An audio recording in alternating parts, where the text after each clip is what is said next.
Professor David here with Sensei Teddy. Show you another video today. Guys, today's video is just talking to you to ask you a simple question. What are you training for? To another level. Let's hit it. To another level. Guys, I showed Kenny a video today. Remember that video I showed you today? I showed Kenny a video, man. Some guys training. These guys, now understand, there wasn't young guys, there wasn't martial artists, but they're training and they're putting their heart, man, their heart and their soul into one thing and one thing only. Making sure that nobody hurts them again. That's what they were passionate about. They wasn't flashy. They didn't have no flash and no art to them, man, but they were training with a lot of passion. Tell them what kind of contact they were doing. Nah, man, this was full contact. I mean, these guys are blasting each other's shins out. I mean, they had on equipment, but the way they were going at it, it looked like it didn't even matter. And these are regular looking guys, like 9 to 5 guys, got regular jobs, families. Some of them look middle-aged, but they were going 100% all out. And understand, that kind of training is not for everybody. And the way they were training, they wasn't even thinking about, we don't give a damn if other people join us. That's the mindset they had. We're doing it this way, and this is the way we're doing it. So they wasn't trying to recruit anybody. They were trying to train with a mentality that anyone who wants to train like this can come and join us. Now, I asked you a question. Tell them your honest answer. I asked them the question. I said, compare those guys to guys you see in most schools practicing katas or flash and guys, new guys. Now, I'm not talking about, so don't call me and tell me, oh, katas work. I'm talking about you got a guy brand new, 6 months in the deal. I know, I studied traditional martial arts, okay? When you're coming through the door, you're brand new. I'm learning down block, reverse block, sparring, and kata, okay? These guys are training those ways. And when I started doing Jitsu, okay, I'm working on a lot of technique. I was doing a lot of technique. Defensive, one-hand grab, two-hand grab, cross-hand grab, doing a lot of technique. But those guys, they didn't care nothing about that. No. And they were doing it. They were learning what they were doing. They were maximizing what they needed to do in the shortest amount of time. It was a get in, get out, get in, get out. You see, and that's why the name of the video is, what are you training for? You see? Are you training for the love of the art? Are you training for camaraderie because you like the people in your dojo? Are you training because you just want to get a black belt to have a black belt? Guys, no, you got black belts that are not black belts. You do have black belts that are not black belts, okay? They might have went to the martial arts store and just bought a black belt because they don't put that work in. Their heart is not there. And then you got the old school black belts and guys that are black belts, right? But I'm asking you a question. What are you training for? Okay?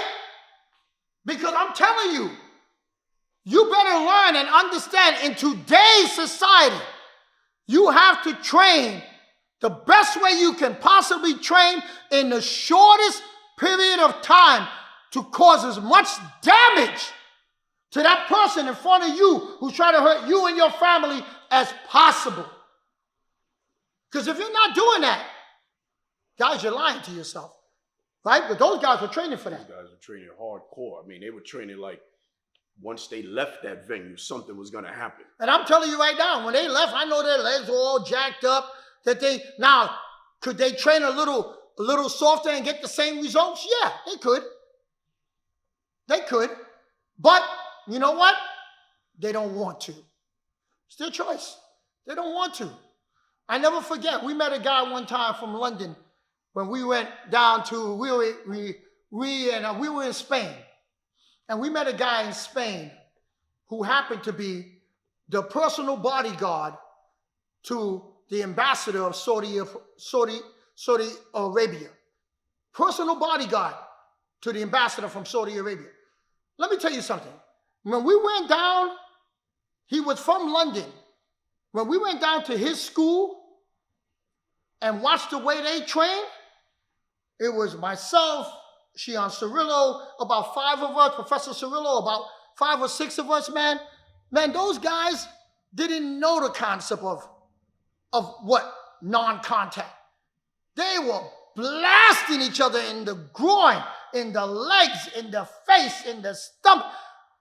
Me and Professor Cirillo looked at each other and we just looked and said, huh, okay, them boys ain't playing around. You know why they wasn't playing around? His job was to save someone else's life. So there was no playing. Everything was serious. And to this day, I'm telling you, those guys, you come in front of those guys and you talking about wrist locks and no. Those dudes will beat you like you've never been beaten before. Okay? Because that's the only way they know how. They train that way. Guys, I am hoping that you get the message. I'm not bashing tradition. I'm not bashing anyone who trained in traditional martial arts or kata or doing any type of that type of training. But what I am telling you is save some part of your training for reality. For reality. Because reality matters. Those boys are training for reality. No, and you know what? All the crime that's going on out here, all the violent attacks, that's reality. So are you training to meet that? You see, and that's why in the system today, in V-Jitsu today, in V-Honest Jitsu today, that's why I reversed it. I took what we used to do when you get close, we used to start out with basic information, and when you get up to black belt rank, give you a whole lot of more complex techniques. I said, no. I asked Professor V, I said, Professor, your techniques when you were younger, they had 15, 16, 17 moves. Now that you're older, I said, I don't see those 15, 16 moves anymore. What happened, Professor? Why are you doing it this way? You know what Professor V told me? He said, David, now that I'm older, I just want to get rid of you. I just want to get in, get out. I don't want to play around no more. David, I want to get in, I want to get out.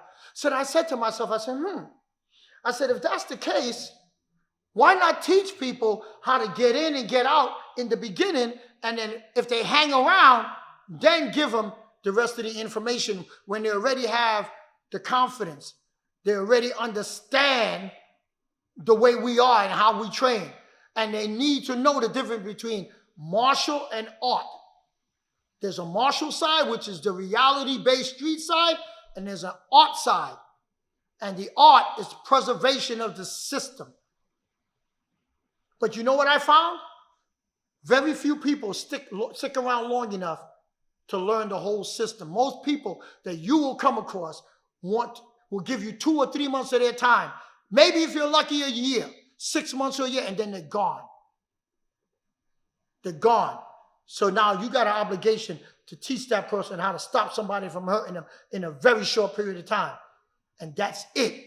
Forget the flash. Keep it real. Kenny, keep it real with them and tell them what to do.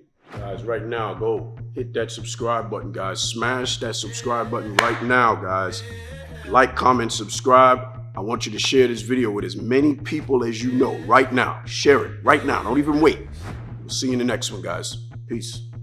To another level.